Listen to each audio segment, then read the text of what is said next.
most controversial serum, I would say, is vitamin C. It's not meant for all. It can cause uneven skin tone, make you look darker. Because of marketing, vitamin C has been pushed so hard that people are made to believe that this is something you absolutely need. How much is too much? How do you titrate it? How do you tell them what to use and what not to? So, niacinamide. Oh God, my favorite way to put it out is jack of all trades, master of none. And it can help with every concern. Cleanser, especially being the first part of your skincare routine, is very important for you to choose wisely. Otherwise, it can just break your barrier and then nothing else will work well. What do you think? Does makeup actually exacerbate acne? Of course it can if you're not using the right type of makeup. Kajal is the #1 cause for acquired dark circles and premature aging under the eye. How to choose a moisturizer? How to choose a sunscreen according to your skin type? I would first start off by saying that Another ingredient is retinol. What do you feel about retinol? my favorite is retinoids. Otherwise, it is the holy grail of our skincare, especially for across age group. What do you think about topical glutathione? Arey yaar, please, let's just skip this topic. 3 things you want everybody to know about skincare.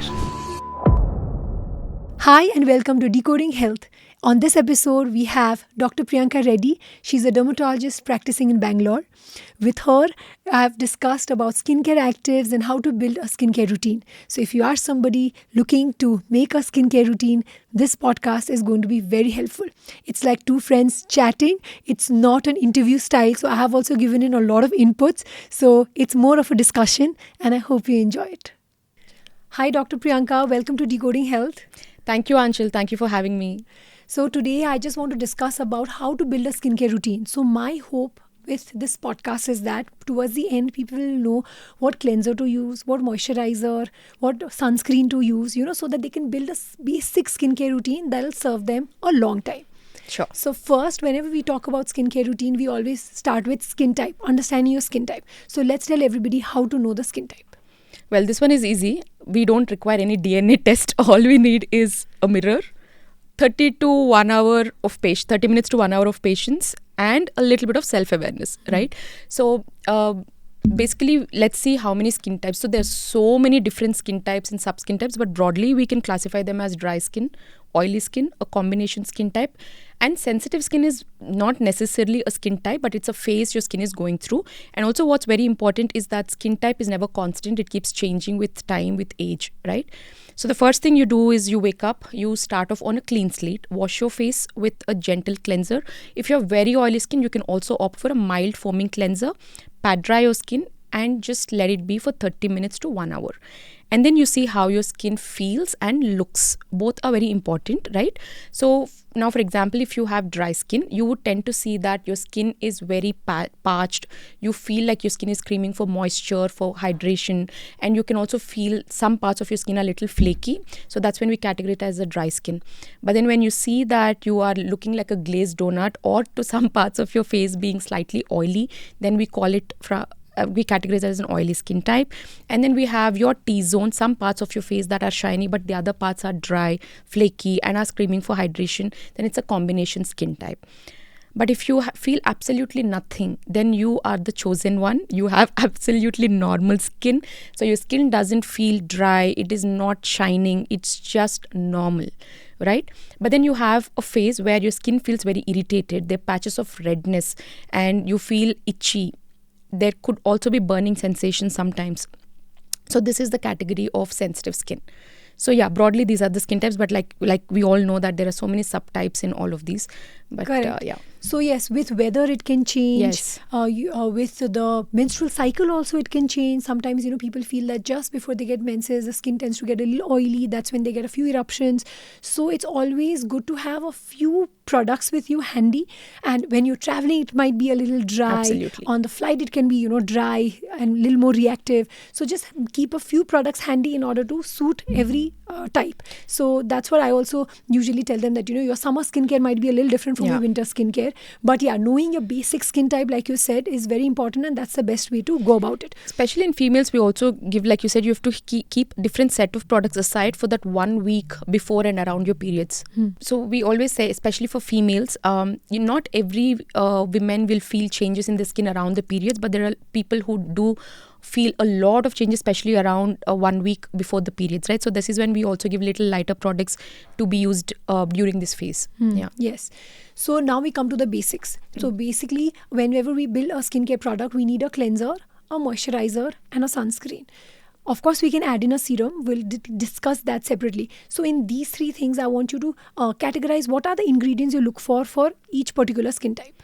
Yeah. So cleanser is one of the most important step that can make or break your barrier. I mean, every single product is that, but cleanser, especially being the first part of your skincare routine, is very important for you to choose wisely. Otherwise, it can just break your barrier and then nothing else will work well, can damage the routine further, right? So if you have very dry skin, I would say put your cleansing routine to as minimum as possible, because your skin does not need so much of stripping away of the little natural oils that it has, right? So if you have dry skin, first thing in the morning, especially in your AM routine, I would say skip your cleanser. You don't need, just wash your face with water and you're good to go with your next steps.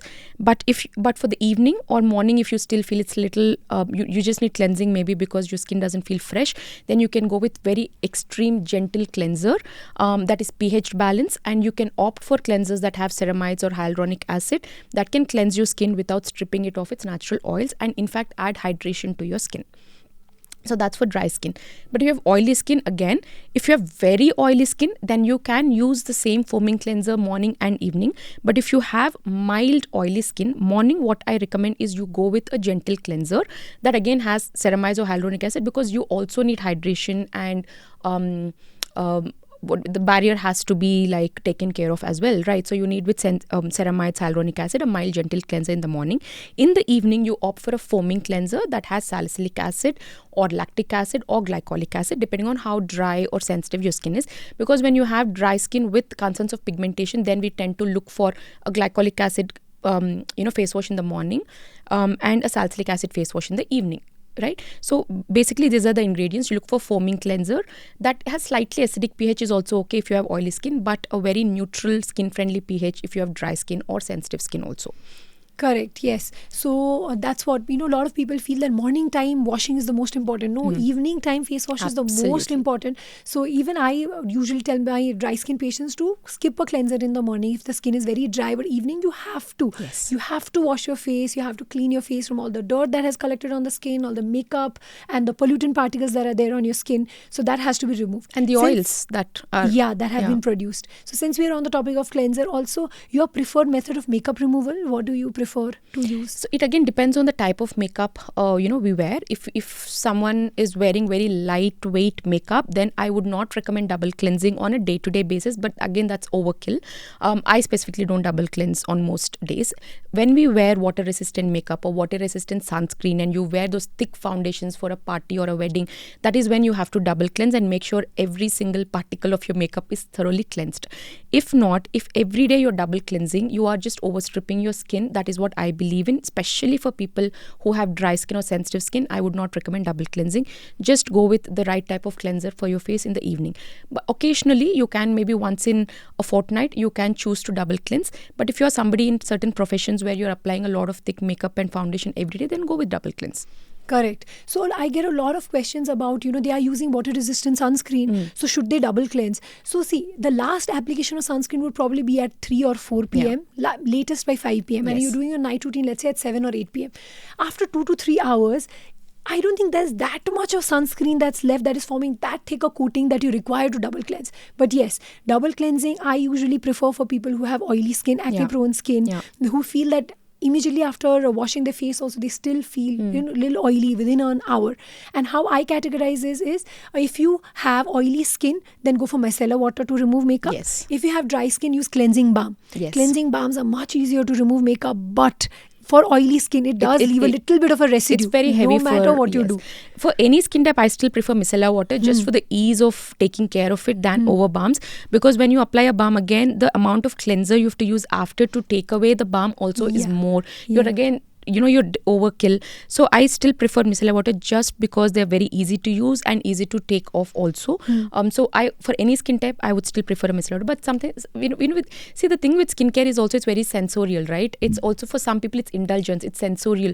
The time they spend doing this routine is very therapeutic for individuals. So for people like me who have no patience, micellar water, chuck, we are done. But for people who want it to be like a relaxation activity, then balms are nice. It's more aesthetic also. Yeah, it feels really nice on the skin. Yeah. I love a balm because I have very dry skin. So I love Yeah. using a cleansing balm. But I know it's not for everybody. It's not for everybody. Because especially if you have acne-prone skin, then it's best Yeah. to avoid cleansing balms. Also, when we talk about makeup, what do you think? Does makeup actually exacerbate acne? Of course it can, if you're not using the right type of makeup, if you're putting layers over layers over. That's why I say most of the acne people just go with one BB cream. Do not apply layers. You first applying a primer, and then you have a foundation, and then you have a compact powder. That's definitely a recipe to block your pores and cause acne. Okay, so if you are wanting to have makeup either because of your profession or just because you like it, it's fine, but stick to basic minimum on a day-to-day basis. Do not apply kajal under your eye. That's a lot of task to remove it, and then it definitely causes premature aging to your under eyes, causes more dark circles. So highlight your upper eyelids with a liquid liner on most days. Only when you have an event where you really want to glam up, then is when you go with this kind of multi-step makeup, under eye kajal, all of that, and then definitely do double cleansing. But on a day-to-day basis, now you have wonderful BB creams that give you great coverage in a single step. Not everybody needs to use a compact. If you have really very oily skin, or you're in a humid place where your makeup tends to get cakey, is when you go with a compact. And whenever you want to reapply compact, you make sure you dab your skin, take away the excess oil, and then you do a compact. And the first thing you need to do as soon as you're done with the need of your makeup is to cleanse, right? Because makeup, when left for a long period of time, number one, or when used in multiple layers, 2, 3, when your makeup brushes are not clean, are definitely going to trigger your acne, especially if you have oily acne prone skin. So it is a double-edged sword. People with acne tend to use more makeup in order to hide their acne. So they are the ones who feel that they need that makeup. But I feel, makeup per se does not cause acne as such if you use it the right way. Yeah. If you're using very light water-based products, nowadays there are such good foundations available in the market which are very, very light, thin. You can use that. You can even use a tinted sunscreen maybe. Yes. That is a good replacement for full face of makeup. But yes, I do not recommend full coverage foundation for people with acne-prone skin because that can really exacerbate. Yeah. And like you said, brushes and makeup sponges. I'm not a fan of brushes and makeup sponges. I feel the base makeup should be done with the hands. No matter how often you clean it, are you going to wash it after every application? And it really gives me the ick when I see on Instagram, how they use those makeup applicators and touch it over the acne. Oh my God, the concealer, the brush or the wand, and then they put it back in. That is something you should absolutely not do. Especially if you have active acne, which is filled with bacteria, and you're transferring the bacteria from your acne to your brush and then putting it back. So you are literally spreading infection into your tube. So especially when you have active acne, just take a little bit onto your fingers and dab it directly with your fingers. I feel that gives better coverage actually. That gives better coverage also. Yeah, and with your fingers, you can also do very good blending. I was for the longest time a big fan of beauty blenders and sponges. I used to only do my makeup with sponges. I used to feel that only that gives flawless finish. No, I think I was just not doing my base correctly. In the sense, if you moisturize your skin well, then you can blend it even with your hands. But if you have somebody doing it on a regular basis. But if you have a thick foundation, like the one I have on now, I just use that one layer, right? That's slightly thick, that doesn't blend very well with hands. So that's when I tend to use it with a sponge or a brush. But make sure you replace your brushes at regular intervals and make sure it's not contaminated. Also, you place it in a way such that it's not accumulating dust, or your face is very clean when you're doing. So a lot of times brushes are used to touch up through the day also. So that is again a practice that one should not do. So touch-ups, you please have disposable sponges. I know it's a lot of economical waste. It's also going to pollute the earth, but you have to make sure that some safe practices are gotten into place. Maybe you use a eco-friendly tissue for doing your touch-up, or like you said, if the product is very lightweight, it can easily blend with your fingers also, and it's the best way to do it. Yeah, because I feel sponges not only hold the product, it's also humid. It's holding water as well. Moisture, so that moisture and the product, that combination I feel is a complete breeding ground for bacteria. Absolutely. So I do not recommend using makeup sponges for those who have acne prone skin, or before an event. If you're doing a trial makeup or something like that, sponges are not the way to go because that can really give you a flare up. This I see most commonly with TV actors, more than models or film actors. I see this problem mostly with TV actors when they come, because they are shooting the whole day. Right, from morning, it's like for them they have this the schedule goes from morning to night, or it's a full day thing. And TV actors are supposed to are wearing very thick makeup, because that is what translates onto the camera, translates to the camera onto the screen in a better way, apparently. So they wear thick foundations, compacts, layers and layers of makeup, and they have worst acne outbreaks underneath that makeup that's going on. But owing to their profession, they have no second way about it. So there's no two ways there. So yeah, but some little care, maybe after that, drinking a lot of water, taking care of your overall skincare routine, not applying makeup absolutely on other days. These are the things that we tell them. But yes, and take out that extra time to properly remove the makeup. Like you said, kajal is such a staple in our Indian makeup. Like when people talk about makeup, they only refer to kajal and lipstick. Foundation and all is very recent. Like even when I was growing up, we did not see people apply that kind of makeup so regularly. Maybe a little bit of glittery eyeshadow or a little bit of but kajal used to be such a staple. And this kajal particle, because it is suspended in oil, and because they are now such long wear kajal only available, they are impossible to remove. So I also recommend people to not use so much of kajal, because one, it also causes stye.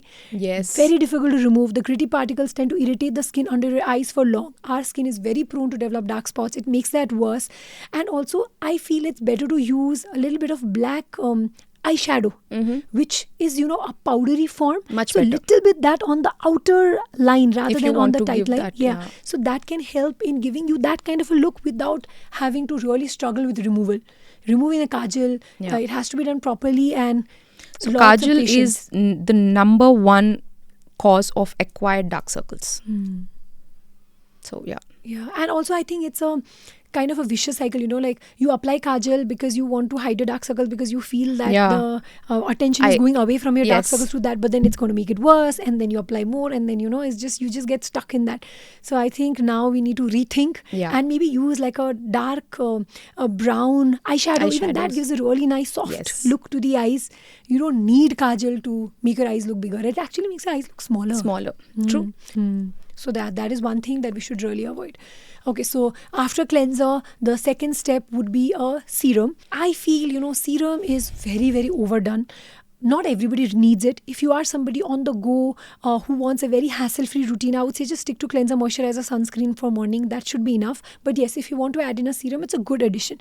So what are the ingredients that you look for in a serum? What do you feel can really help somebody? What do you feel are ingredients which are overdone? So firstly, I will tell you, you said for me, a skincare routine can just be one step in the morning. If you have dry skin, you can just wash your face with water and literally apply a moisturizing sunscreen and you're done. Right? Especially for lazy people who still want to maintain the health of their skin, it is just this. But yeah, if you have very dry skin, then you can add in a little bit of moisturizer and then a sunscreen. But if you have if you have oily skin, then you will have to look at least 3 steps, right, for us to control the oils. So you wash your face with a gentle cleanser. We are done with cleansing. And then you have a sunscreen. That is your mandatory final step. In between, you can add these serums. Now, what serum has to be used is a great question. It again depends on the skin type, right? The most controversial serum, or the most controversial ingredient, I would say, is vitamin C. It's not made equal. It's not meant for all. So we will first touch upon vitamin C. So that's put aside. Rest of it is all slightly easier, right? So you have your vitamin C serum. That's very potent antioxidant. At the same time, it's not meant for everybody. If it is unstable, it can further cause more problems than good. It can cause uneven skin tone, make you look darker, can cause acne trigger and breakouts, right? So vitamin C is for who? Firstly, who should be looking at a vitamin C?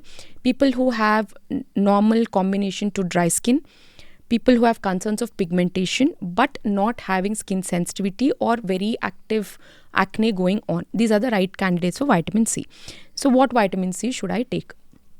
Now, it's a very big subject in itself, but I think so vitamin C, the most commonest formulation that we look at is an L-ascorbic acid, which is extremely potent, but it's like a pataka, right? It's very potent, fast acting, but it is also highly unstable. pH thoda bhi idhar udhar ho gaya, then it is rendered non-effective and it can make your skin look dark. So L-ascorbic acid is definitely something for people who want quick results. If you want this ingredient, then make sure you buy the best vitamin C from the best brand. The formulation should be stabilized.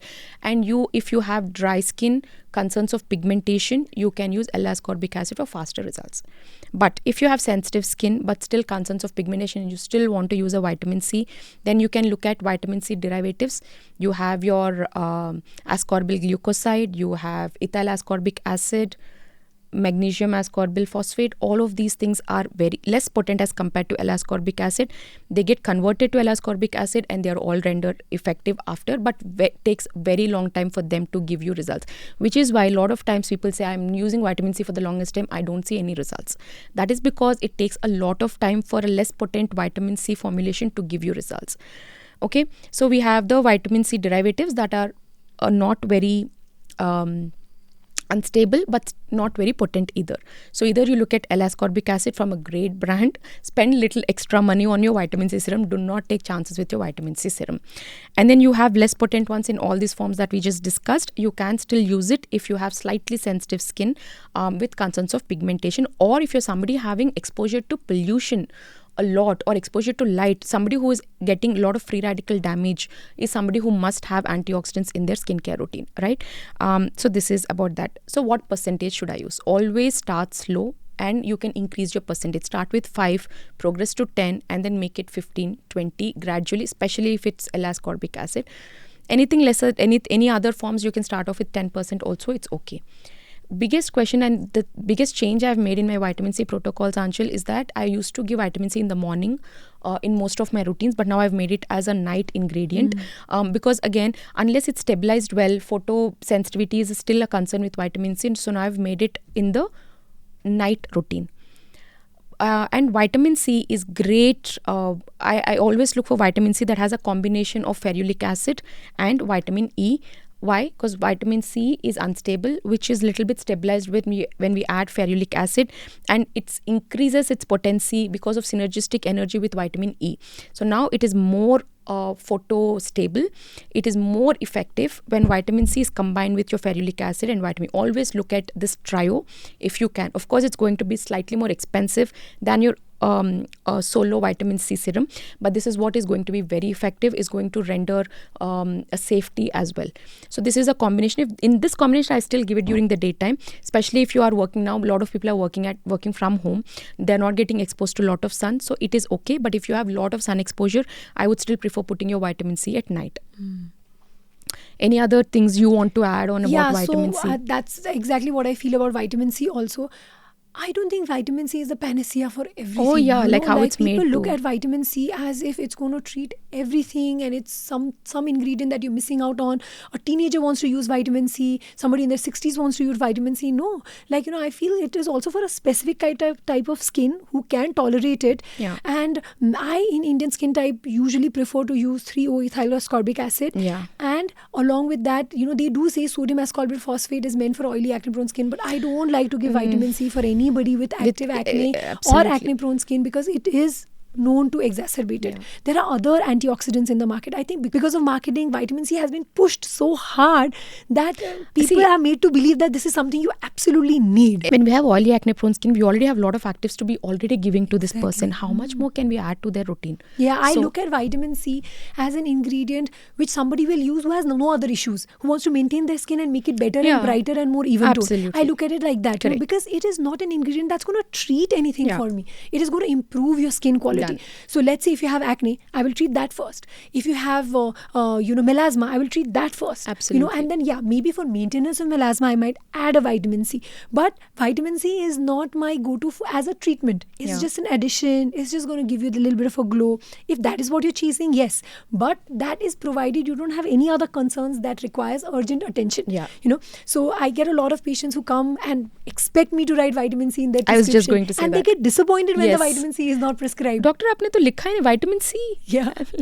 But you say vitamin C is so good. Why you've not written? But I'm like, no. You have come to a dermatologist with certain concerns. Let's settle that. Once your skin is normal, then you want to amp it up. Then that is when vitamin C comes in for me. Because if you have other concerns, like let's say acne, dark spots, or very prominent uneven skin tone, some kind of melasma that you really want to take care of, then vitamin C does not feature in anywhere routine, actually. So that's how I look at. So other ingredients of the serum I want to discuss separately. So now let's move on to moisturizer. How to choose a moisturizer, what makes a moisturizer a good one versus something that you can just discard. So let's get into moisturizer. So let's say this once for all. Like we've been saying this for years, and let's again repeat it. so that people understand that moisturizer is the most important product in your skincare routine, without which you will not have a healthy skin barrier, without which anything you do to your skin is a fail. So your skincare barrier has to be intact, has to be healthy for it to accept other ingredients and perform and deliver. So without a moisturizer, please understand that you're failing your skincare routine. All the other expensive products are not going to be worth it, even your sunscreen. For me, moisturizer is the most important. Yeah, I think I look at moisturizer as, diet in our lifestyle. Yeah. How important it is. You do everything. You eat unhealthy. No matter how much you're sweating it out in the gym, it's not going to work. Yeah. Even though it seems like something very light, it's not a fancy Yeah. product. It's not very glamorous or exciting. A moisturizer seems like, whatever, I've been using it forever. Very underrated It's and very taken for underrated. granted. You feel that, what is there in a What is there? moisturizer? I can use any. I can just slam it on whatever's there on my table. But no, I think moisturizer is so important. Or good moisturizer can completely change your skincare game. Every time patient comes, they're like, "Doc, give me the best sunscreen. Give me a great, vitamin C." They never talk about moisturizer. Never mention moisturizer. They feel like a cleanser they want best. They would want to really spend on a serum. Moisturizer you don't have to spend on. It has Absolutely. To be, it's not something that you in a splurge. budget. But nobody cares about a good moisturizer. Absolutely. So moisturizer is very important, including oily acne prone skin, because oily skin is not equal to a hydrated skin. Even the most oiliest skins will still need a moisturizer, just the right one. Okay. So now what does a moisturizer do? Like we said, it's going to hydrate your skin, and a hydrated skin equals to a healthy skin, and then rest of it is going to happen only after that. So for a moisturizer, we look at 3 categories, right? We have humectants, basically which draw water to the skin either from outside or from the deeper layers of the skin. So these are your hyaluronic acid, glycerin, you have urea, panthenol. These are all humectants that will actually help in holding the water into the tissues, which is very important. And then you have emollients, which these are like, they fill up the gaps between your skin cells and they hydrate the skin, they nourish the skin. Very important, especially if you have dry skin. So the humectants are mostly for, we can add these for people who have oily skin, combination skin, or even normal skin people. But if you have dry skin, we have to look at emollients that will add that extra nourishment to the skin. Now these are your butters, shea butters, cocoa butters, our favorite ceramides, fatty acids, squalene. These are the amazing. My dry skin is already happy even just hearing to these ingredients, right? So you have your emollients, and then you have your occlusives. So these are not going to hydrate your skin. These are not going to do anything as such, but they're only going to seal the skin, so it prevents the transepidermal water loss. So this is specifically important for people who have broken skin barrier, eczema, psoriasis. So this is when people with all these kind of concerns where there is loss of water and extreme dehydrated skin is there, they're going to get benefited. Now, which one to choose? First 2 categories are always it comes in a combination, right? So you have to look at moisturizers that at least have these ingredients like hyaluronic acid, glycerin, ceramides, squalene, shea butters, NMF. These are the basic things. Now it depends on your skin type, what formulation you prefer. If you have oily skin, go with something that's extremely light that hydrates your skin without blocking your pores. So you look at gel-based, water-based consistency, very, very lightweight. And then you have dry to combination skin. This is when you look for cream-based formulations, wherein you have all your butters and ceramides, which are cream-based, which are thick, rich, and going to hydrate your skin and stay for a long time. Right? They give you like 12 hours protection, 8 hours protection, so long-lasting protection. And then you have psoriasis, ichthyosis, eczemas, dry skin is when you apply this thick, rich creams, let it seep into the skin for a bit, and you seal it with the occlusives. Your occlusives comes like your petroleum jellies, you have your beeswax, coconut oil, dimethicone. These are all your good sealants. So you apply a nice, so mistake people do, especially with lips, is that they apply the petroleum jelly and think their lips are hydrated. It's not going to work. You have to apply a good, nourishing, hydrating lip balm. Leave it for some time, and just right about when you're going to sleep, at least twice a week, you apply the petroleum jelly. Similarly, we tell people with very, very dry skin, you apply nice moisturizer on damp skin in the morning after your bath and night before your bedtime. Let it seep in. Apply the petroleum jelly, especially for people who have like foot eczemas, cracked feet. Then you apply this put on your cotton socks and sleep. So sealants are there to seal the deal, not to nourish your skin. Do not confuse occlusives with emollients or humectants. This is the number one mistake people are doing, because like we just discussed, moisturizers are taken for granted. Whatever is the cheapest they're buying, and if you look at the ingredients, it's mostly petroleum jelly. It's mostly the beeswax that is giving that nice smooth finish, but not doing anything to the skin. So people with dry skin, it's only going to worse. Correct. Yeah, so that's also how I choose a moisturizer, that it has to be lightweight. My problem comes when prescribing a moisturizer for combination skin. Oh yeah. So for that, then what do you say? So if it's really, like, some people have a normal, like little normal to combination skin, so then we give them something that is not super lightweight, not super rich. It is in between hanging. But for some people who have overtly like very oily T-zone, very dry cheek area, then we give 2 moisturizers. We have no other choice but to give 2 moisturizers. We give them 2 cleansers. Sunscreen, somehow we give them something that is not too rich. So they apply a little bit of moisturizer on the dry area and use the same sunscreen. But cleansers, we have to give them 2 separate, and moisturizers also have to give them 2 separate. Correct. So this is the thing that I want to bring out. When it comes to combination skin type, sadly, you'll have to spend more on skincare. You'll require multiple products because sometimes your skin will be on the drier side, sometimes on the oily side. Your cheeks are usually always dry, and it's a T-zone which gets oily. But it is so difficult to find one product that will suit you throughout the season, or that you can apply all over your face. So because combination skin type is so common, I think it's important to understand that you will require a little more products than usual. Keep a few in your bag so that you can reach out to it whenever your skin requires a little bit more nourishment, or have that cleanser which helps in reducing the oil when you feel it's too oily. So combination skin needs a little bit of titration. Once they get used to that routine, Anjali, in about 2 weeks, I think they're okay. They understand what to use when. They also become smart enough if they're self-aware and if they tune into the skin and understand. They also know. So I tell them, like, carry a lightweight moisturizer with you. So whenever you feel your skin in certain parts is dry, just reapply that moisturizer and top it up with a sunscreen. So they understand the nuances of skincare once they're self-aware and tune into their skin. So that's what moisturizer is very, very important. You just need to find the right one. Also, one myth that I really need to break is people feel that if you apply too much of moisturizer, your skin is going to stop making its natural oils and it's going to turn your skin more dry. This will only be said by somebody who does not know how the skin works. It is not like that. There is no feedback mechanism, because it works the other way. Like, if you are oily skin and then you're trying to strip the oils out, then your skin will make more oil to compensate. Does not mean that if you're going to apply moisturizer, your skin will become more and more dry. That is wrong. So I even heard, like, if you drink a lot of water, we don't have to moisturize our skin. So internal hydration is very much different from external hydration or hydrating your superficial epidermal layers. It's very, very different. Yes, when you drink good amount of water, your skin is going to obviously be more hydrated and healthy, but it does not replace the hydration that your moisturizer is going to give externally. Absolutely. And on this point of oral and topical, even vitamin C, people say, no, why are you applying vitamin C on the skin? Like, you take fruits, you take juices. But the vitamin C that you take orally, that consume orally, has a different action in the body. And what you apply topically has a completely different action. So, it cannot replace. One cannot replace the other. Absolutely. Though drinking water is very important, but if you have dry skin, you're only drinking water, that's not going to work.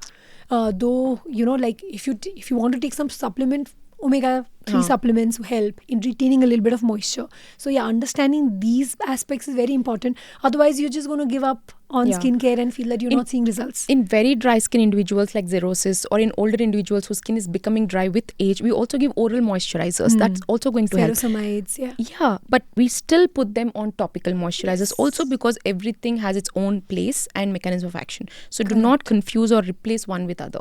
Correct. Now, the last step for the morning skincare routine, which is a sunscreen. So just a simple, sunscreen can be a different podcast altogether. If you get into the filters, the details, it's going to go on forever. So just a very small, simple guide as to how to choose a sunscreen according to your skin type. I would first start off by saying that we are all now spoilt with choice. There was a time where we were struggling to find a good sunscreen that is effective and still not leaving a white cast, that is aesthetically acceptable. But now we are so confused as in what to apply, because many sunscreens are very effective and, fortunately or unfortunately, super acceptable aesthetically also. So now we are spoiled with choice. So there is no reason for you not to be using a sunscreen at this point. Firstly, let me just start off with that, because gone are the days where, oh doc, but the sunscreen is giving white cast. Oh doc, but the sunscreen is making me look dark. No. Or it's making me sweat too much. Too oily. That's the thing of the past now. So first thing is, Okay, let's just keep it very simple. Okay, there are two important forms of a mineral sunscreen. A pure mineral sunscreen that only has physical filters like your zinc oxide, titanium dioxide. And then you have your hybrid sunscreen that has chemical filters along with physical filters. Now, if you are somebody who is, very scared or apprehensive about using chemical filters, like you don't want to use chemical sunscreen at all, or you're pregnant to babies, children, or you have very, very sensitive skin, please stick to pure mineral sunscreens. This is not a category of people who should be using chemical sunscreens at all. Now, fortunately, again, many mineral sunscreens have come in the market that are very acceptable aesthetically. They are not leaving a white cast. The formulations are super light, very good. So please stick to your mineral sunscreens. But if you want to have more options, and if you are open to using certain chemical filters, you are the candidate for chemical filters. What are the basics you need to keep in mind? We know that you have to look for SPF of at least 30 to 50. I personally prefer 50. Anything above that is just marginally effective. Then you look at PA rating that has at least 3 or 3 plus. 4 plus is the best. Now you have to look for blue light filter protection also, because even if you are a software engineer or from any other field, all of us now have screen time, either through phone, through laptops. You and I, being doctors, are still having a lot of screen time. All our prescriptions are through our systems. We read, write, everything is happening on the system. So at some point, at some level, we all have blue light exposure. So you have to look at your sunscreen that has blue light protection as well. And if you are now we have better understanding key not to be using certain chemical filters like avobenzone, benzophenone, octocrylene. It is not that sunscreens having these are harmful. Please let us set the record straight. It is about the percentage, and it is about how frequently you're using. All the lab studies that have been done saying these ingredients are not safe have been done on animal studies in a very high percentage, which we will never in our lifetime use that kind of percentage, cumulatively also in our lifetime. So it is not a direct threat of endocrine disruption, but still all of us want to be as safe as possible. And fortunately now India is also getting a lot of new age filters like Tinosorb S, Tinosorb M, Uvinal A. We have sunscreens with all these new age filters that are coming up now. So we are lucky enough to be in a country where it's more of accepting of the European standards as well. So we have all these. We still have a lot of sunscreens with older filters. You can now choose. But if you have a sunscreen with these filters, there's nothing to panic. Finish the tube and choose for a new age filter at this point. And like we said, for children and pregnant women, please stick to using mineral sunscreens. Once in a while, you just want to slather a little bit of chemical sunscreen, you're pregnant and you slather it, there's nothing to be worried about. Itna absorption nahi hai ki it'll disrupt your hormones or something bad is going to happen to your pregnancy. No. If it's an accidental exposure, nothing to worry. But consciously choose for mineral sunscreens. Correct. And then I always say the best sunscreen is that has these 3 points and something that you really like applying and reapplying. Because if it's sunscreen is one of the most effective formulations, but still you don't like, for example, personally, I don't prefer silicone sunscreens, right? I somehow don't like the silicone sunscreens. But that doesn't mean they're bad. Right? If you like silicone sunscreen, please go ahead and use it. If you like cream-based, use it. But just use a sunscreen on a consistent basis. That meets all the basic criteria we just discussed. Correct. So that, and also one thing that I feel is, with so many products flooding the market where they are coming up with watery sunscreen, fluid sunscreens, yes, they are good. But I also feel that a sunscreen should form a layer on your skin. It should not be so thin that it completely, kind of absorbs. Yeah, dribbles away, or, you have to really rub in. I feel that sunscreen should firstly not be rubbed so much and just form a layer on the skin sitting there. Yes. And does not completely evaporate or, sits there. So that it forms a protective layer. That I feel is a little important. And especially if you are somebody who has a lot of sun exposure. I prefer, if you are somebody who is using makeup or do not have too much of sun exposure, maybe let's say 15 minutes, 20 minutes in a day, then you can go for a watery fluid sunscreen. It's okay. But then if you are somebody out in the sun, really, or struggling with melasma, struggling with pigmentation which is not feeding at all, struggling struggling with uneven skin tone, which is not getting better, then I feel you need to go for a sunscreen with at least a gel or a cream base, which is going to form a layer on the skin, and it's sitting on your skin and protecting your skin. And it also, see, I've picked this term, you have to put 2 finger lengths. So you also have to choose a texture that is going to give you a good measure of this 2 finger lengths. When something is so watery and so runny in nature, it is not going to give you a good quantification. So then probably you might have to add another finger length into this. And if it's something is extremely thick and it's not going to smudge well, then you have to rub it a lot. Again, that's rendering it ineffective. Not ineffective per se, but yeah, it's not the best way to apply the sunscreen, right? So something that is in the right texture is also very important, which is why I'm not at all a fan of spray sunscreen, sunscreen sticks, mists, sunscreen powders, nothing at all. Sunscreen powders can be a great replacement for your compact when you want to just like dust it up and then some sort of like pseudo pacifying yourself that I've gotten correct. Like, rather than not doing anything, it yeah. might help, but you cannot depend on these. Yes, you cannot depend on a stick sunscreen to give you the kind of protection that a gel or a lotion will give. Maybe it's better for reapplication, yes, sure, but you need to on one place apply 4 times. How many of us are actually doing that with a stick sunscreen? The thing with stick sunscreen is also that I'm against it. One, because you cannot know the quantity, number one. 2, for that to get the texture, there's a lot of beeswax or some sort of substance that is going to occlude your pores. Why would you want to do that to your skin? Why would you want to trigger acne, comedonal acne especially, and just let your not skin pores breathe? So sunscreen sticks are a big no for me. Even for reapplication, Anjal, I thought there was a period for like a month or 2 where I personally used it to see if there is anything that can come out of this. No. In fact, at least compact is still better, some level of protection, but the best form of reapplication is again your original sunscreen application technique only. And what do you tell people who ask how to reapply sunscreen after makeup? So it is very tricky, but then again, the good sunscreens now do not pile a lot, right? The sunscreens that I'm using now do not pile a lot. So what you do is you take it again. Now you can't apply 2 full finger lengths so quick. You have to take 1 finger length, just apply, just dab it, let it sink. That is when you like you said also, the sunscreen should sit on your skin, right? You don't have to rub it a lot. It has to absorb easily but not absorb fully. That is a technical difference also when people are promoting sunscreens. It is fast absorbing, it absorbs fully like there's no sunscreen, but that's not the right sunscreen also. So you apply, dab it on your skin a little bit, and then take the next finger length, dab it on your skin, and then reapply your makeup on that. It's not that difficult, but again, let's be practical. It's not everyday thing. It's not practically possible every day.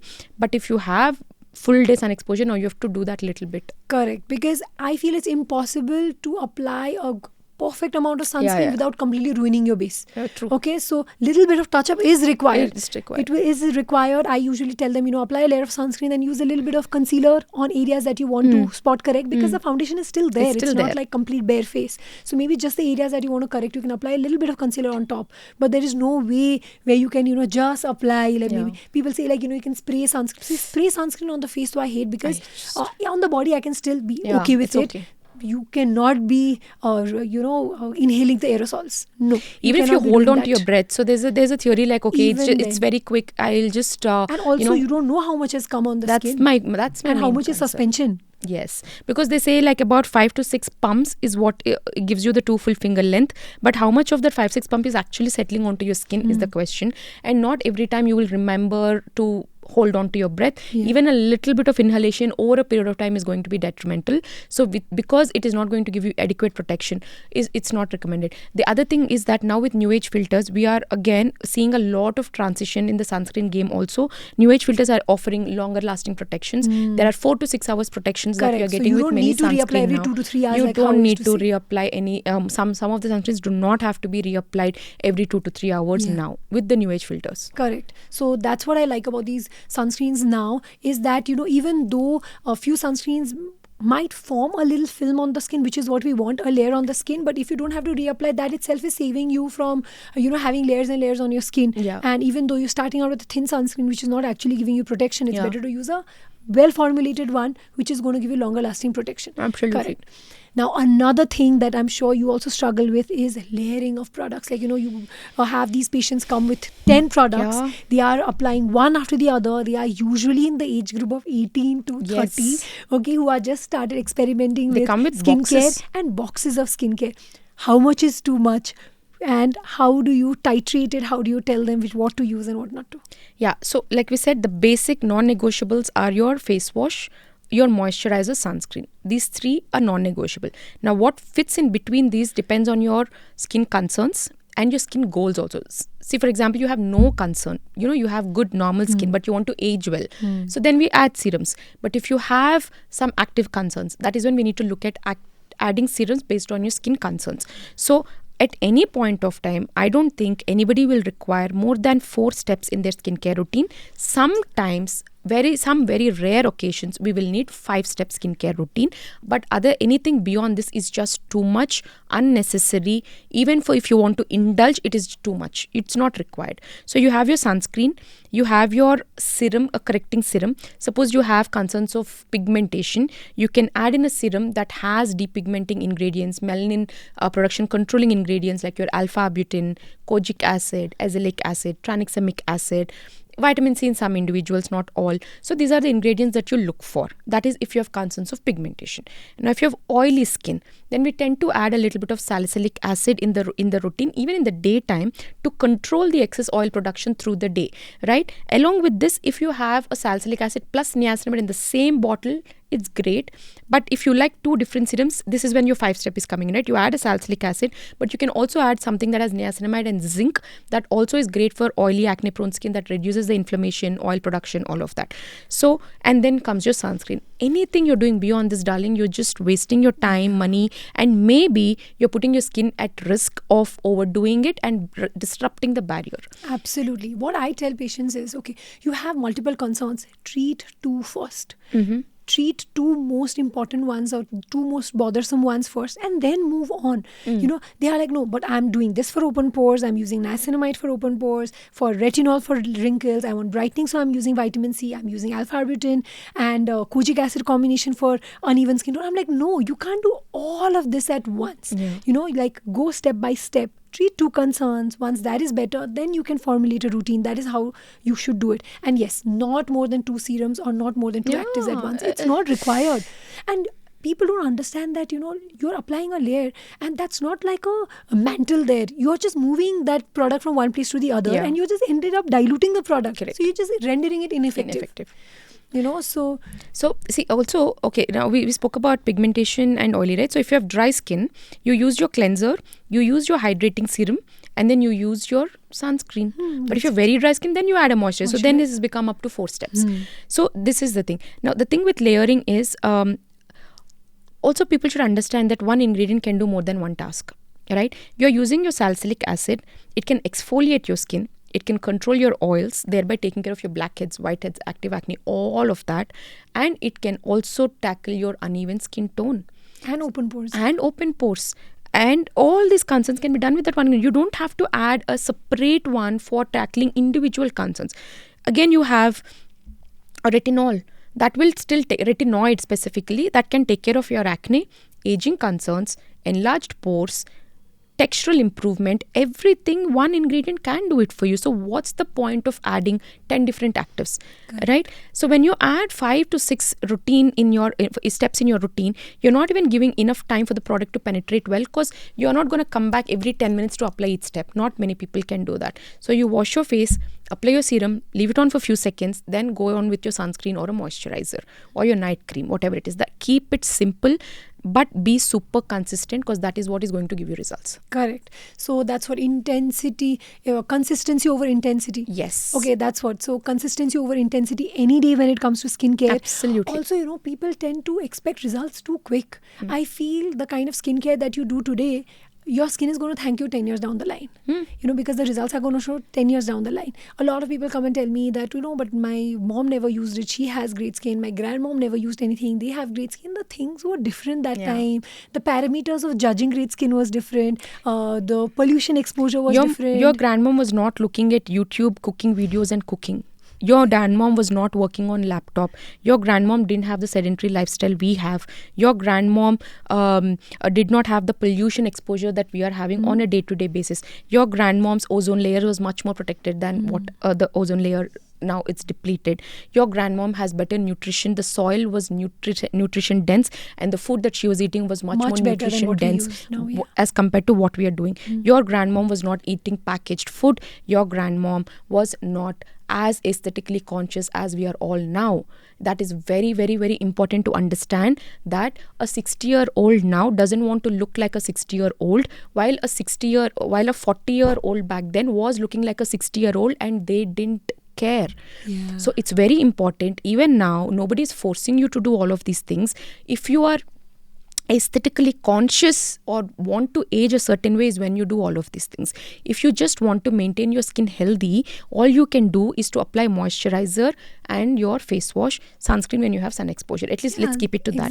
But if you want to look a certain way, you want to age gracefully, I'm not saying that you have to look 30 when you're 60. No, that's not what I'm trying to say. People will come in the comments and say, oh, you're age shaming, body shaming. No, that's not what it is. Everyone chooses the way they want to age. Everyone has the right to choose how they want to age, is what I'm saying. So if you want to look a certain way at certain age, please put in that work and effort and be consistent. That's all it is. Correct. Yeah. So that's what defining your skincare goals is very important. You should know what you're expecting from it. If you're expecting, you're going to only maintain it, then something very basic is going to be enough. If you want to correct certain things, then slightly more.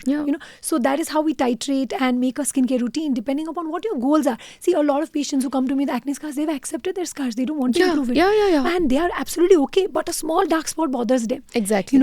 But I'll be like, no, but don't you want to treat the scars? They're like, no, scars have been there on my face for 20 years now. It's a part of my personality, but this dark spot is come today. New. And that's what I want to address. And the other way around, some people have accepted the dark spots, but the new scar bothers them.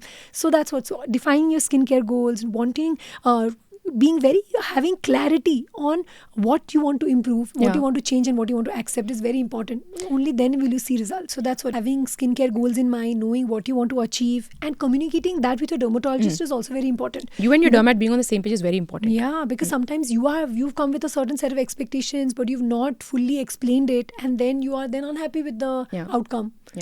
So that has to be clearly put on the table. Now I want to ask about certain actives. Okay, when we talk about skincare routine, it's all about actives. What should you use? So just a few things. What you feel the active stands like, which is overhyped, which can be ignored, which you think needs attention, and who needs it. So niacinamide. Oh God, my favorite way to put it out is jack of all trades, master of none. So it can be there in anything. It can be paired well with every ingredient mostly, and it can help with every concern. So it's just there. It's good to have, but it's not a mandatory ingredient is what I would say. It helps with oil control a little bit, dark spots a little bit, skin rejuvenation. It does a lot of things, and I fail to understand the exact mechanism of action of niacinamide. Every time I read about it, I'm left with a little bit of confusion all the time. But I think it's not necessary to have, it's good to have. Yeah, so what I look at niacinamide is like a supportive ingredient. Yes. Alone it will not do anything, but it is a very good supportive ingredient.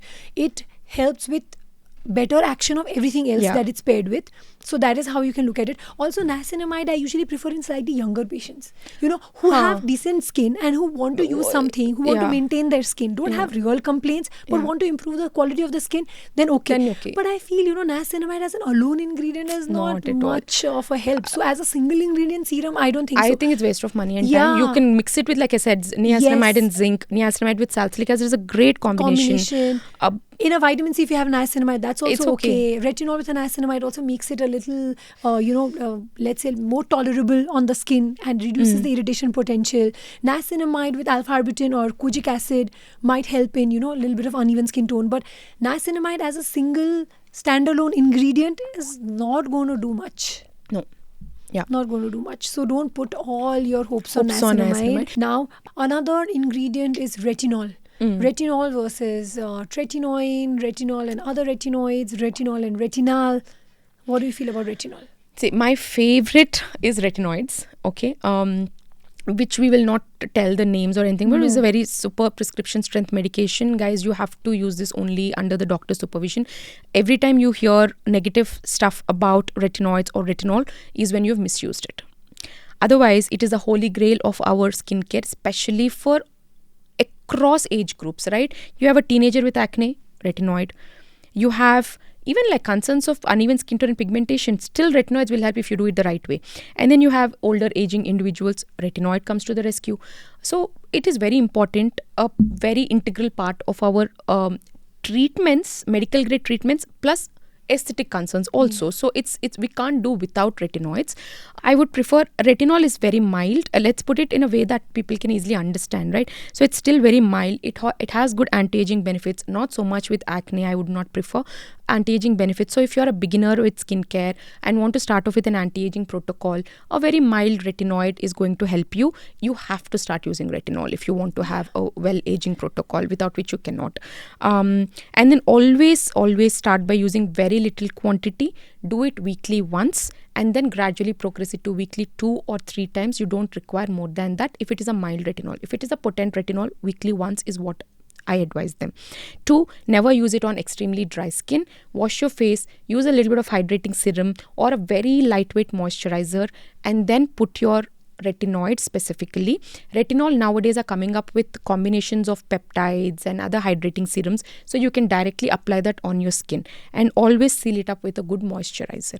If you have concerns of perioral pigmentation, under eye dark circles, or like atopic skin, sensitive skin, you are not probably the right candidate to use retinol as of now, or at least avoid using in those areas which are prone to get more pigmented in Indian skin types, right? So you have to just be careful and wise about using the retinol. Quantity matters, frequency matters, percentage matters, how you apply matters. And as long as you're doing this right, retinol is going to be the best friend for an aging skin. Absolutely.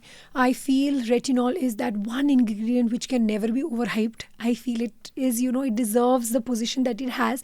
Just need to understand exactly how to use it and what to expect from it. There is no magical ingredient in skincare. If you're feeling that it's going to wipe off your lines and wrinkles, it's not going to. What it does is boosts collagen and improves your skin texture. Yeah. And by that, improves your fine lines. Will it erase it completely? No, it's not. Is it going to make your open pores disappear? No, it's not. But it's definitely going to make it appear less prominent. That's what we're looking at. And yes, so prescription medications, let's not talk about it, because that has to be only done under supervision. And I think, enough damage has been done because of those creams being so widely circulated in social media, and we are seeing the side effects of how people are using it wrong, coming to us with reactions. So that absolutely should not be done. But a retinol is a very good ingredient to include. I usually prefer using retinol late 20s. That's when I suggest. What do you suggest? Same thing. Again, it depends on individuals' aging pattern, right? There are times where we see even like early 20-year-olds having aging that is occurring very early on, owing to their genetics, owing to their exposures, owing to their habits. A lot of times chronic smokers tend to age more faster. Excess alcohol consumption, late night sleep patterns, excessive stress, all of these factors also tend to make them age faster. So this is the time where we also tend to start anti-aging protocols slightly more earlier. So it is one is age dependent, but also it is depending on your active concerns that we are looking at. So there are times where we have started retinol even in like mid-20s, but very low percentage. We start very slow, like ask them to take it like once in 10 days first, once a week, and then we gradually progress it, but never doing it more than 2 times a week. Correct. Unless Going it's extremely slow. mild. Yeah. Correct. Going slow with retinol is very, very important, and don't use it along with an exfoliator. If you have experimented with a new skincare ingredient, maybe that is not the time to start your retinol. Like I usually tell patients that once you understand your skin type and you know that you're able to kind of make a skincare routine with a cleanser, moisturizer and a sunscreen, then you add in a retinol. Yeah. Don't add in at once. Once you have this base ready and you're very comfortable using that on a regular basis, then you add in a retinol in order to see results. I feel the same about any active that you use. True. What people do is go and purchase the active the first, and start with the active, and then of course you will not be able to tolerate. You've not understood what your skin requires, needs, can tolerate. So get the basics first. Once you are okay with that for a month, 2 months, and then you add in one serum. What people tend to get wrong is, because there's so much of fear of missing out, they feel that they need to go and get every new ingredient in the market, try every new product. That is just going to mess up your skin. Yeah. So even for me in my clinic, the way I give the skincare routine protocol is phased out. right? For the first 2 weeks or sometimes even 3 weeks is just going to be your cleanser, moisturizer, sunscreen, and maybe one serum that is the one active that is not too irritating, right? You can add like just a niacinamide serum like we discussed, or we can add like alpha arbutin tranexamic acid combination serums. So some serum that is not very irritating, we add these things first. 2 weeks they're only going to do this no matter what it is, and then from the third week on we tend to add one active after the other. So if it's going to be a salicylic acid, weekly one salicylic acid exfoliation, see how the skin performs over the next 2 weeks, and then we make it twice a week, and then comes the retinol. So it's entirely a 5 to 6 weeks of phasing out of skincare routine that I do in my practice. Only like hydrating serums, sunscreen, face wash, moisturizers is what they get in the first set. Everything is weekly one new introduction of an acid is what we are going to do. Correct. That is the way to go, because that ways you are seeing how that product is reacting to your skin. You're giving time for recovery, and then you're going to see results. Otherwise, you're just going to irritate your skin. It's going to be more red. And we know in our skin type, whatever irritates will heal with darkening. So then you feel that, my skin is looking darker. My skin looked so much better when I did not do skincare. Why is it looking worse? Because you're not going slow and you're not using the right products. Yeah, and also all products don't need to be used every single day. That's also one big myth, like people feel that retinol, vitamin C, exfoliants or salicylic acid has to be used every single day. No, you can even cycle it. You can you use it on alternate nights. Like sometimes I prefer to use vitamin C. You cycle. You have to cycle it. Like you also give in your routine. Do you recommend exfoliation more than once or maybe twice in a week? No way, never. So there are some products that you use only once or twice in a week, and some products maybe once in 10-15 days also. So a lot of people use these toners with exfoliants. That they used to use that trend should stop. Yeah, I feel that is not required at all. It's overdoing. Especially, see, I'm okay if you're using toners with hydrating ingredients, just like a refreshing mists and all. But if you're using toners with exfoliants on a day-to-day basis, and some people use toners twice a day also, oh please, you're doing it all wrong. Yeah, you don't need to. People feel that no, that's removing the dead skin to for the products to penetrate better, but you don't need how much of dead skin cell can be you removing, and you're only removing your the protective barrier after a point. How much of dead skin cells will you remove on a day-to-day basis? Correct. It's not required. Now the next ingredient is hyaluronic acid. Where do you think it features in your skincare routine? Do you routinely prescribe a plain hyaluronic acid, or is it like niacinamide, you prefer it with a mixture? Hyaluronic acid can be gone with anything, right? So we know sometimes if we feel that the routine is a lot elaborate now in this individual, usually see when we prefer hyaluronic acid, it's either for like combination skin, dry skin, and stuff like that. So then there are not many ingredients anyways conflicting there. We only just want to add more hydration. So I give them a standalone hyaluronic acid in that case. But we have to make sure that it is used the right way. Again, lots of times people use it on very dry skin. It's not going to be very effective. So wash your face. On the damp skin, you use hyaluronic acid that comes in different molecular sizes.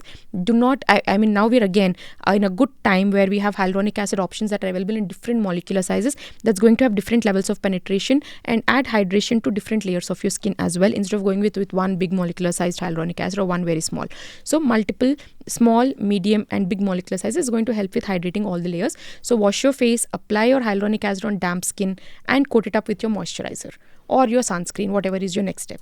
Yeah, correct. So hyaluronic acid as standalone, I only prefer for people with sensitive skin who I feel will not be able to tolerate anything else.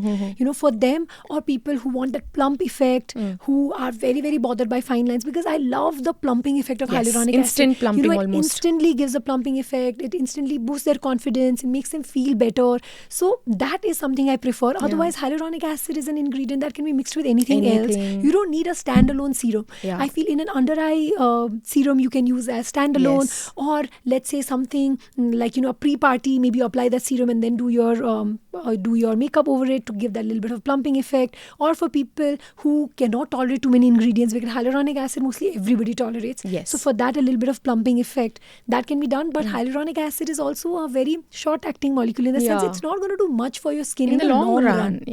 Now ceramides. We with dry skin people, we love our ceramides.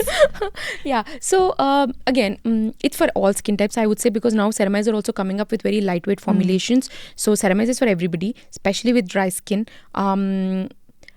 what should I say more about ceramides? Yeah, I I'm love like, ceramides. yeah. I think ceramides are good for all skin Yeah, types. I think- Everybody can use a ceramide, whether it's dry skin, Yeah. oily, combination, sensitive. You can find a ceramide which will suit you. Yeah. I like ceramides in combination with hyaluronic acid as well. I think You that can add it combination with also any works other really well. humectants, any other niacinamide, emollient. glycerine, Yeah, anything. So ceramide is one ingredient which I feel anybody and everybody can use, Yes. and they will benefit from. They will benefit from, definitely. It's not like sometimes you put hyaluronic acid, it's just not going to cause an reaction, but it might not benefit them also in the long run. But ceramides is an ingredient that suits everybody.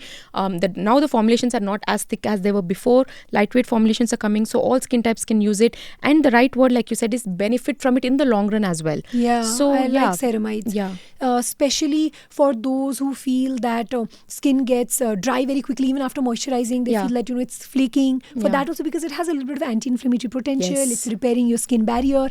And also for those who use a lot of skincare products, for those who are beginner in skincare also. If you just started using actives, if you're using a moisturizer with a ceramide, you are kind of repairing the barrier, soothing the skin, while also getting the benefits of the actives. Absolutely. So ceramides is my absolute favorite. So that I really like. Next, peptides. What do you think about peptides? Where does it feature? Peptides, again, see, honestly speaking, we don't have a complete understanding of the importance of peptides in the real long run, right? But definitely they have signaling properties. They do have collagen signaling properties. They have little anti-aging benefits, and they pair well with every ingredient. So it is great for people having early signs of aging, and even in the long run, like for well aging. Combine it with peptides. Now there are amazing formulations that have come up with combined retinol and peptide in the same bottle, so that gives you great anti-aging benefit. So even young individuals can also use peptides, so it also has a little bit of hydration properties to it. But are peptides absolute mandate? Not really. Now with more and more studies and more, we are making it a part of the routine. And if there is a space in their skincare routine, like at night, suppose morning we are giving them hyaluronic acid, and night we still have some patience and budget left, we can put a standalone peptide. But otherwise, I would mix it with retinol. More and more now I'm doing more studies and research on copper peptides. That is becoming, there are a lot of newer researches that is coming that is saying that this is definitely helpful for well aging. So I'm including more of copper peptides in my routines now. Arginine, even acetyl matrixyl. hexapeptide. Yes, I'm including all these peptides now, but they're still new age ingredients, I would say. From the current research and understanding we have, they're definitely safe, good for well aging, also improves your hydration and elasticity in your skin. So it is good to have, but I'm still waiting for my personal experience with it in the long run. Like I have to experience it for at least 3 years for me to know in the long run, is it going to be useful or not? That is what I'm looking at. Correct. So I look at peptides as earrings, like an accessory.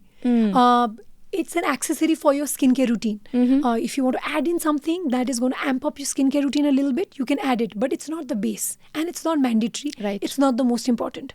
For me, most important will always be in terms of active or retinol, or brightening serum, with those ingredients, antioxidant ingredients. Those, once you are okay with that, once you are happy using that and you want to amp it up a little bit, then that's when I add a peptide. Yes. So peptides also I usually prefer in people who are in their 30s or people in their 20s who don't want to use any other ingredient and want something a little bit better for their skin, maybe.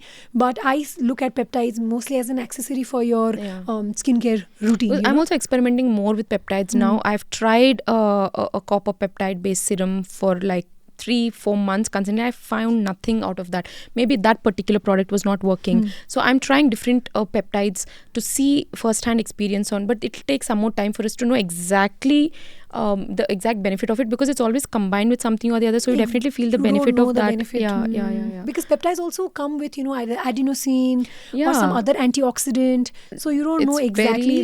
Definitely there is a place for it, but we need a little bit more clarity on the exact type that will serve us the best. When they're coming up mixed up with retinol, there's no harm, just applying. It's a good combination. But it's a good combination, and I'm very hopeful. Peptides is one ingredient that I'm looking forward to see what it's going to do in skincare in the long run. So it's something to look out for. It's like the upcoming star. Now next is alpha hydroxy acid. Let's say glycolic acid, lactic acid, mandelic. Where do you place them? Okay, all of these alpha hydroxy acids are all of them exfoliate, but very gentle. Glycolic acid is the top of all of these. Lactic is very mild, mandelic, citric. Though I mean, it's okay to have them in the face wash, but not as a standalone exfoliant for me. It's either lactic or glycolic. Lactic is for people who have dry skin, very dry skin, and looking for very gentle, mild exfoliation. थोड़ा सा sensitive skin भी हुआ है तो lactic acid will help. Otherwise, it is glycolic acid who people who have dry skin with concerns of pigmentation, concerns of aging. Glycolic acid can help. It can also help. It is also a little gentle. So with underarm pigmentations, you have your knees pigmentation, which is slightly dry skin. Glycolic acid is a great choice of exfoliation in these body parts and for these concerns. Yeah, correct. Yeah. So glycolic acid, I feel, should not be used more than twice in a week if it is in a creamy formulation. Any or, once in a week exfoliation is enough. I think glycolic acid is again another kind of a third step. Like once your base is ready and you understand your skin, and then you exfoliate. If you start off with exfoliation, you're already damaging barrier, and then you will not be able to tolerate other things. Yes. So exfoliate, people love a good exfoliation. Absolutely. It instantly gives you a very shiny kind of a smooth skin. Yeah. It gives you a glow. So that's why chemical peels are so popular. Yes. We are basically doing that. So yes, glycolic acid is a good ingredient. It also boosts collagen, so that's good. Lactic acid is mild, like you said. I prefer it for people with very dry skin, sensitive skin, maybe in a very mild formulation. Not real game changer, but I would say. Glycolic acid is a good ingredient, again, as an addition, and only once or twice in a week. Yeah. And more for body parts, more for body parts. Okay, so now after AHA is another BHA. So salicylic acid, where does that feature in your routine? Absolute favorite for oily acne prone skin. Absolute favorite, cannot do without it. Oil, it helps balance your oils, blackheads, whiteheads, active acne, all of that, right? So again, it is after your face wash. You can apply either a salicylic acid chemical exfoliant, a combination in exfoliation pad. You have salicylic acid serums. In any form, salicylic acid is great. Just go with low percentage. Do not overdo it, because it can absolutely dry the hell out of your skin. So just follow your dermat's prescription with salicylic. There are some ingredients that you cannot go out of the line out of prescription. Your salicylic acid, retinol, vitamin C, are exfoliants, like all exfoliant, not just salicylic acid, any exfoliant are absolutely wonderful if you follow the protocol. Can be absolutely detrimental if you don't. It's as simple as that. Yeah, it's a very good ingredient. I also love it for oily acne prone skin, but has to be used correctly. Now next are two ingredients that I like to categorize them together, which is kojic acid and alpha-arbutin. What do you think? Let's put the third one also, like tranexamic acid, in this. So all these acids are good for as they're the most popular depigmenting ingredients. My favorite for topical application would always be alpha-arbutin over kojic acid. I really like it as a depigmenting ingredient. Azelaic acid, alpha-arbutin, then azelaic acid, then kojic acid. Tranexamic acid is wonderful, but I still prefer it in the oral form as compared to the topical application. But now it's all combination, right? So we have all combination serums that has resorcinol, tranexamic acid, alpha-arbutin, azelaic acid in combination. Licorice extract. So all of the combination is good, but I would prefer alpha-arbutin. Tranexamic acid, if in concerns of pigmentation, I prefer giving it orally after thorough evaluation if they're the right candidate. But these are all, it's good. So that comes in your second step as a serum formulation or a cream formulation. Wash your face, apply the treatment serum, and then follow it up with your moisturizer. Correct. Or if you're using Once it in the twice morning, in a day. When do you feel? It depends again what kind of pigmentation we are dealing with. And I would prefer depigmenting serums given twice a day if they have active concerns of pigmentation, but different formulation. Something that has like resorcinol, a little bit of exfoliation, alpha-arbutin in combination, then it's a night product. But if there's no irritant at all, then it's a daytime product. Twice a day I would prefer, because everybody wants quick results. No, we want to tackle the pigmentation at the earliest, but also safe. Correct. So we tend to give both the times. Do you take a break whenever you use alpha-arbutin? After a few months, do you take a break and then restart, or you think it can be used for a long time without any problems? Every routine I take a break. We reevaluate after 3 months. We see how it's working for them, what's working, what's not working. Sometimes with pigmentation we tend to cycle the ingredients, but like Anchal, now many products are all combination products. Very rarely you're getting like standalone products also. No, I mean, they're still there, but we also don't want to give like a standalone also. I would obviously want to mix and match, but there is always reevaluation after 3 months. If things are working well and it's really helping them, and we see that this can help them more, we continue. Otherwise, we reiterate our protocols every 3 months. Yeah, so that's the point I wanted to bring out, because other things, like a retinol, I might continue the same for years, or even a vitamin C or an niacinamide, it's okay if you use for a long time. But when it comes to pigment We have to reducing keep, products, I do like to reevaluate, see how much improvement has been there. Do I need to upscale it, or do I Yeah. need to reduce the concentration? Yeah. Because that is something that you're trying to correct Yeah. and then maintain with something milder for a long time. Yeah. So that is one cream that I do change after a few months Yeah. to make sure that it's still effective on your skin. Maybe add in a higher percentage if I feel that you're not Yes. seeing results, and maybe tone it down Yeah. if you feel that it's not required. But yes, that is one ingredient that I feel that should be replaced or revised Yeah. after some time. Unlike a retinol you can use for a very, very long time. Very, very long You can, time, if and you like then it, continue it. Yeah, maybe after time you want to increase the percentage, you want to Huh. change the frequency. So there also once in a while we definitely do reiterating the whole protocol, especially with percentage, because we start with extremely mild percentages that might not actually be delivering the Kind of results result that that we you're want it to deliver. So we definitely increase the percentage. Okay, what do you think about topical glutathione? Arey yaar, please, let's just skip this topic. It doesn't. So it's a very big, large size molecule. It doesn't work when applied topically. So does collagen creams. These are all gimmicks. They want to, again, like I said, market and make money out of anything that's buzzing. So topical glutathione, collagen creams, skin lifting firming creams, which do not have the actives that actually work. They're all marketing gimmicks. They do not Even work. I don't believe in topical glutathione at all.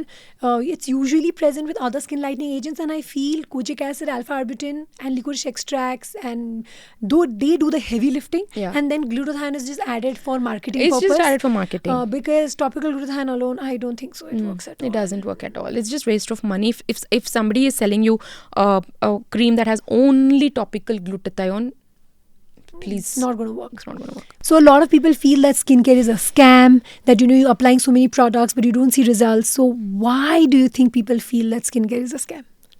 Because they're not doing it the right way, because they're not consistent with it, right? A lot of times, I'm sure you also have patients who come and ask you, but doc, your skin is so good, it's glowing, it's flawless, what do? Do you think it's the result of one product or one do you think it's a result of one product or one particular thing you did instantly? Of course not. No, it's years of consistent care in respect to your skincare products, diet, exercise, your overall lifestyle.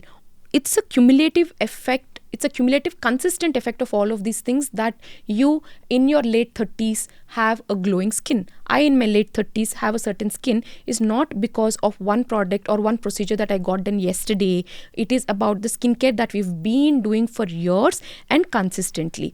I don't think we have ever experimented a lot. We stuck to the basics, what's right for our skin, what's good for our skin concerns, and we did it. That is number one. So first thing is consistent skincare, which is holistic, right? Your diet and sleep and all of that. Number two is, I always give this analogy, Anchal, to my patients, that treat your skin like it's your home, right? Like how you do sweeping and swapping every day is equating to your doing your skincare routine with products every day at home.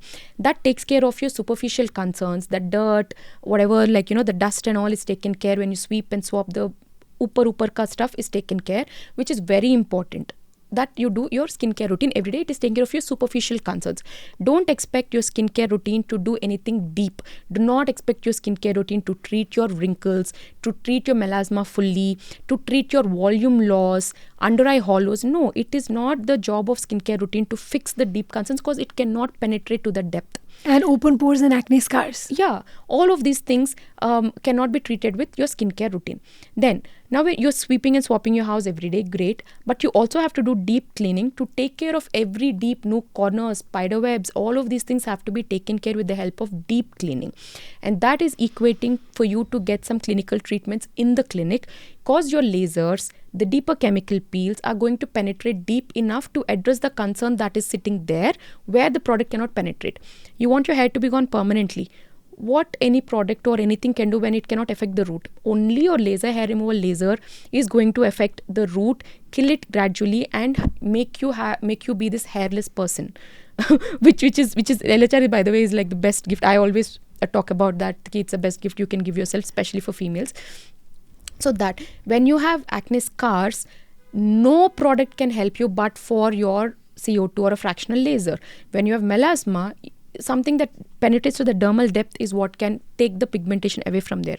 So you will need to do deep cleaning procedures for you to address the deeper concerns. So when a doctor is recommending you a treatment, again, it is in your best interest that you do it, because you understand that the products that you use at home are lower percentage, larger molecular size, cannot penetrate deep, again for your own safety. So that is your cleaning, everyday cleaning, and then your deep cleaning. And then when you live in a same house for many years, you would want to renovate it. You would want to make some changes to it. You want to make it look a certain way, because you also change over a period of time, right? So these renovative or restoration procedures are like your fillers, toxins, threads, HIFU, and all of these things. Are these mandatory? No. You can live in the same house for like 50 or 60 years without doing any changes, just keeping it neat and clean. So your daily cleaning and deep cleaning are very important if you want to maintain health and certain level of aesthetics. But restorations or procedures like fillers and toxins are important if you want to like at least pause the clock for a while, or like just make the clock run slow.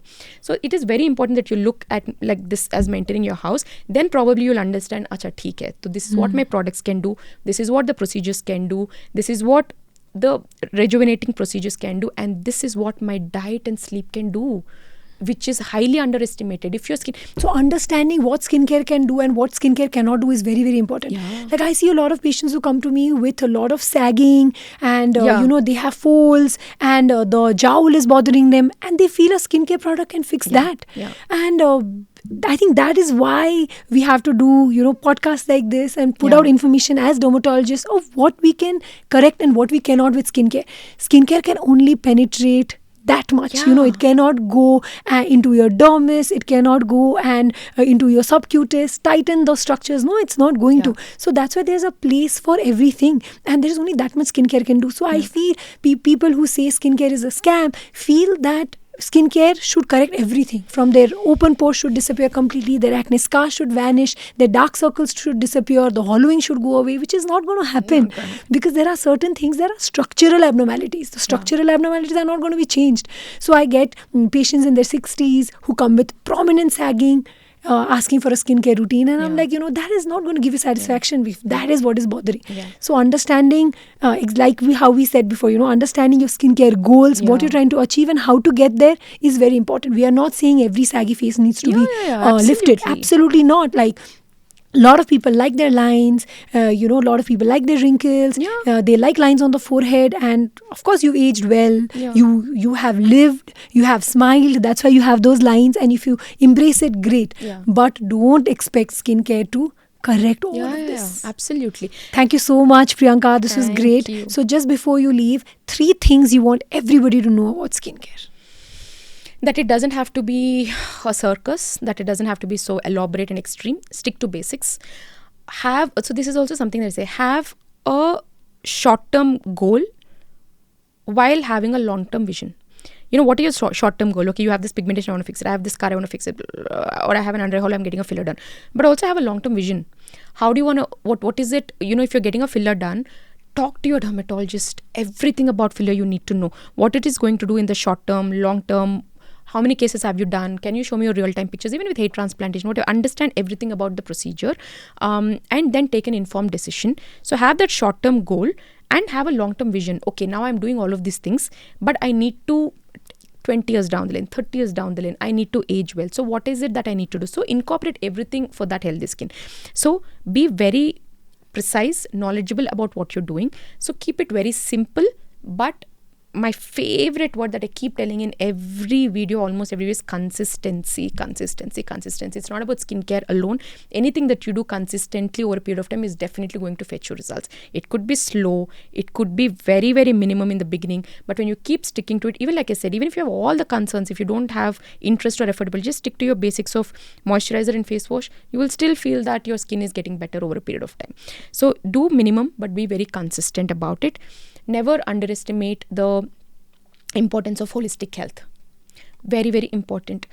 Stress is becoming a silent killer. We are only talking about looks and health of the skin, which is not super detrimental, let's be honest there, but the stress is killing people literally very silently. So never underestimate the importance of holistic health. How much ever is your hustle, whatever it could be, take some time out. Your skincare will not take more than 2 to 3 minutes. Focus a little bit on your diet, your stress, do some practices to calm your stress down. Okay, why is a dermatologist saying all this? People say this, it's ridiculous when people say, why is a dermatologist talking about stress? Why is a dermatologist talking about food? Hello, because your body is one big unit with multiple subunits. It's all related. So if you are stressed, your cortisol is going to go up, if inflammation is going to go up, your acne, psoriasis, every single thing that your body is genetically predisposed to is going to show up.